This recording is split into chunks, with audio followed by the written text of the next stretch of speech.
नमस्कार, मैं हूं पवन त्यागी। भिखारी पाकिस्तान ने भारत पे ड्रोन से क्या हमला किया, अब उसकी आफत आने वाली है। और आपको बताएं, इसकी टक्कर में पहले से ही भारत तैयारी में था, लेकिन अब साथ के साथ पाकिस्तान के बाप चीन से भी टक्कर लेने के लिए भारत इजराइल से ऐसे ड्रोन ले रहा है जो हर मौसम में काम करेंगे और वो 45,000 फीट से भी मार करने में कारगर है। और चीन की सेना जो हमारी LAC से लद्दाख एरिया में बैठी हुई लगी हुई इस ताक में है कि वो किसी मौके पर घुसपैठ कर ले, अब उसकी एक भी चाल चलने वाली नहीं है, क्योंकि भारत सरकार हैरान ड्रोन इजराइल से लेने वाली है। और आपको बताएं, ये हैरान ड्रोन के लिए भारत सरकार ने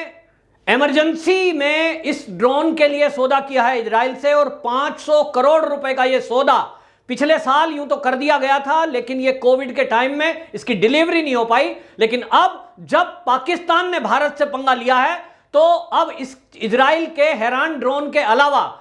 अमेरिका से भी छोटे ड्रोन मंगाए जा रहे हैं जो छोटी दूरी में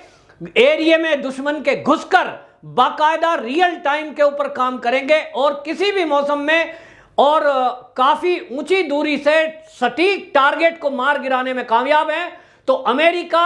और इजराइल के ड्रोन के जरिए अब भारत की सेना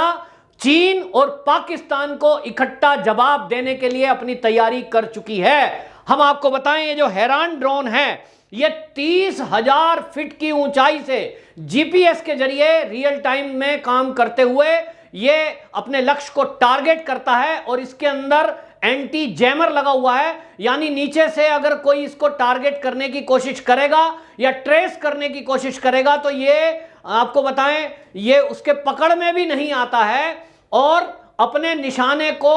ऐसा टारगेट करता है कि ये किसी व्यक्ति को भी चुन सकता है और बंकरों को भी नष्ट करने की क्षमता इस इजराइल के हैरान ड्रोन में है। तो ये आपको बताएं कि ये हैरान ड्रोन जो है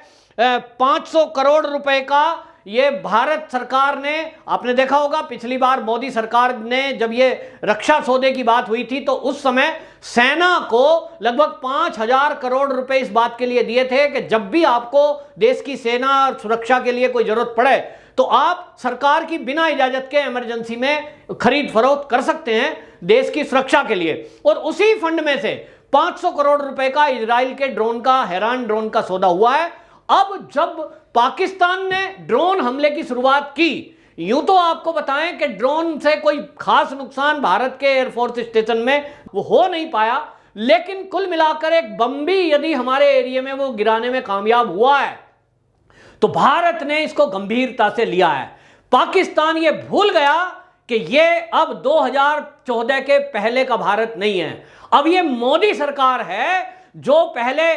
ऐसा होता था कि सरकार में फिर पहले सर्वदलीय मीटिंग बुलाई जाती थी, फिर उनसे सहमति ली जाती थी, भाई हमें हमला करना है क्या करें, हमें सामान खरीदना है तो क्या करें। नहीं, अब ये मोदी सरकार है जो क्विक एक्शन लेती है, क्विक रिएक्शन करती है। और इसी के लिए आपको बता दूं कि अभी जैसे ही ड्रोन से पाकिस्तान ने जम्मू कश्मीर के एरिया में एयरफोर्स स्टेशन पर हमला किया और एक दो जगह और उन्होंने हमला करने के लिए ड्रोन भेजे, इसके तुरंत बाद आपको खबर मिली होगी कि दिल्ली के अंदर नरेंद्र मोदी जी ने तुरंत रक्षा मंत्री, देश के गृह मंत्री अजीत डोभाल और CDS बिपिन रावत के साथ बैठ करके मीटिंग बुलाई थी। और उस मीटिंग में बाकायदा यह तय हो चुका कि हमको इस ड्रोन के हमले का मुकाबला कैसे करना है। और इसके बाद आपको बताएं, इतनी तेजी से कभी काम नहीं हुआ, मामला NSG को सौंपा गया और NSG ने जो सेना का मुख्यालय जो हमारा जम्मू कश्मीर रीजन का है और एयरफोर्स स्टेशन, वहां एंटी ड्रोन सिस्टम लगा दिया गया है जो ड्रोन को देखते ही तुरंत नेस्ता नाबूद करने में वो सक्षम है। ये टेक्नोलॉजी हमारे पास पहले से ही इजराइल से आ चुकी है और वो अब जम्मू कश्मीर में तो लगाई जा चुकी है। यहीं LAC जो चीन से लगता हुआ एरिया है, लद्दाख एरिया, वहां LAC पर भी अब इन ड्रोन की नियुक्ति की जाएगी। और ये जो नियुक्ति है ये सेना ने तय किया है कि ये बटालियन लेवल पे की जाएगी, यानी लगभग हर बटालियन में एक ड्रोन कम से कम ये रहेगा जो हथियारों से लैस रहेगा और जो सेना के वो एरिया, जो सेना जो लगी हुई है उन एरिया में जो चीन से लगता हुआ बॉर्डर है या पाकिस्तान से लगता हुआ बॉर्डर है, अब उनको ये ड्रोन दिए जाएंगे जिसमें हैरान ड्रोन की पूरी एक बटालियन उनको मिलने वाली है। वहीं आपको ये बताएं कि जो भारत के पास जो विमान पहले से मौजूद है जिसकी काट अभी तक चीन के पास नहीं है, वो विमान का नाम है, फाइटर प्लेन का नाम है राफेल। राफेल को लेकर जो आपको बताएं सौदा हुआ था, उस सौदे की जानकारी जो कांग्रेस बार बार राहुल गांधी कह रहे थे इसकी जानकारी दीजिए, इसका रेट क्यों बढ़ गया, और उसमें कांग्रेसियों ने खूब हल्ला किया था कि मोदी जी उसका रेट क्यों नहीं बता रहे,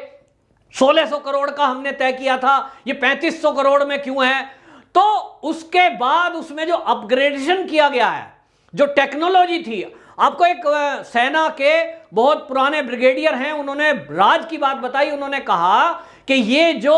विमान है, इस विमान की टेक्नोलॉजी यदि किसी भी देश के पास पहुंच जाएगी तो वो उसको ट्रेस करने में उसको आसानी रहती है, टारगेट करने में आसानी रहती है, और इसलिए भारत के वैज्ञानिकों ने यह तय किया, डीआरडीओ ने यह तय किया कि हम किसी भी देश से विमान लेंगे और उसको अपग्रेड अपने हिसाब से करेंगे। तो राफेल विमान जब आया है, उसका जितना भी सिस्टम है वो सिस्टम में अपग्रेडेशन भारत की डीआरडीओ ने अपने हिसाब से किया है। उसके अंदर जितना भी कंप्यूटराइज सिस्टम है उसमें प्रोग्रामिंग अपने हिसाब से की है, और उसका डिकोड कर पाना किसी भी देश के लिए नामुमकिन है। उसको कोडिंग जो की गई है दोबारा से वो डीआरडीओ ने की है, और इसी कोडिंग को जानने के लिए बार बार राहुल गांधी ये कहते रहे कि टेक्नोलॉजी को बताया जाए, टेक्नोलॉजी को जाहिर करो। यहां तक कि सुप्रीम कोर्ट में भी कुछ देशद्रोहियों ने एप्लीकेशन डाली कि उनको लगा कि सुप्रीम कोर्ट के जरिए ही सही ये टेक्नोलॉजी हम जान लें, ताकि अपने आका चीन को ये टेक्नोलॉजी दे दें और वो भारत पे कब्जा कर सके। लेकिन सभी मंसूबों पर भारत सरकार पानी फेर रही है, और अब मोदी सरकार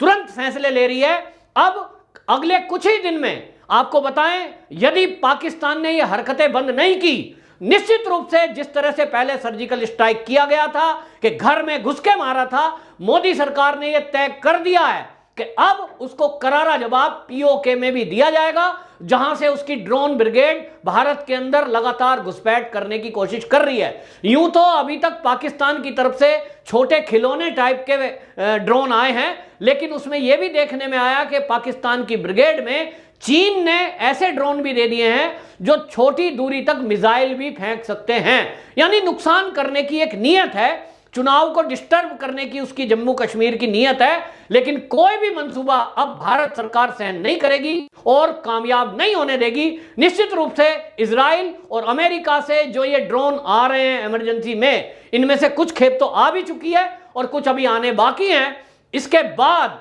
भारत सरकार के पास राफेल भी है, भारत सरकार के पास ड्रोन भी होंगे, और अमेरिका और इजराइल के हरेन ड्रोन के कारण अब जिस तरह से हमने देखा कि ओसामा बिन लादेन जैसे लोगों पर हमला उसकी कोठी के ऊपर सीधा बम मिसाइल गिराकर किया गया था, जिस तरह से अभी इजराइल ने हमले किए और हमास की बिल्डिंग गिरा दी गई, ठीक इसी तरह अब आप देखेंगे कि पाकिस्तान के अंदर ये भारत के ड्रोन घुसकर वहां के एक एक आतंकवादी और सेना के उन अफसरों को भी मारेंगे जो इस ड्रोन के जरिए भारत में घुसपैठ करके बम गिराने की दुस्साहस कर रहे हैं। असल में आपको बताऊं, ये एक बहुत गंभीर मामला इसलिए हो गया कि अभी तक पाकिस्तान की तरफ से जितने हमले होते थे वो आतंकवादी करते थे, यानी पीछे उसके आईएसआई होती थी, सेना ही होती थी, लेकिन आतंकवादी आगे होते थे। तो अगर कोई एक्शन भारत सरकार ले ले तो वो ये कहते थे कि साहब हमारा सीमा पार करके आए हैं। जिस तरह से सर्जिकल स्ट्राइक भारत की सेना ने पहले किया तो वो सीधा आतंकी ठिकानों पे किया, उसमें पाकिस्तान ये भी नहीं बोल पाया कि भारत ने अंदर घुसपैठ की, क्योंकि ठिकाने कौन से चुने गए थे? आतंकी। उसके बाद पाकिस्तान ने एक चेंज किया कि उन एरियो में उनको शिफ्ट कर दिया गया आतंकी ठिकानों को जहां लोग रहते हैं, यानी लोकल लोगों के बीच कॉलोनियों में उनके ठिकाने बना दिए गए, जिससे कि अगर पाकिस्तान भारत की सेना कभी हमला करे तो बमबाजी अगर हो तो वो ये कहे कि हमारे आम मोहल्लों पर, आम नागरिकों के ऊपर भारत की सेना ने बम गिराए हैं, जिसके कारण वो यूएन में उसे घेर सके। लेकिन अब भारत की सरकार पाकिस्तान को काउंटर करने के लिए पहले ही यूएन में शिकायत दर्ज करा चुकी है। पूरे सबूत मोदी सरकार यूएन में दे चुकी है कि देखिए इन्होंने अपने यहां से ड्रोन भेजा और हमारे एयरफोर्स स्टेशन की एक बिल्डिंग पर बम गिराया। इसके बाद अब हम जो एक्शन लेंगे उसमें कोई भी यूएन का दखल नहीं होना चाहिए। और इसके बाद आपको बताऊं, यूएन ने एक तरह से सहमति दी है कि आप अपने देश की रक्षा के लिए आजाद हैं। और इसके बाद अब दिन और समय भारत की सेना तय करेगी। पाकिस्तान को और चीन को इकट्ठा जवाब देने के लिए भारत की सेना लगातार कोशिश में है और अगले कुछ ही घंटों में यह कार्रवाई की जा सकती है। वंदे मातरम।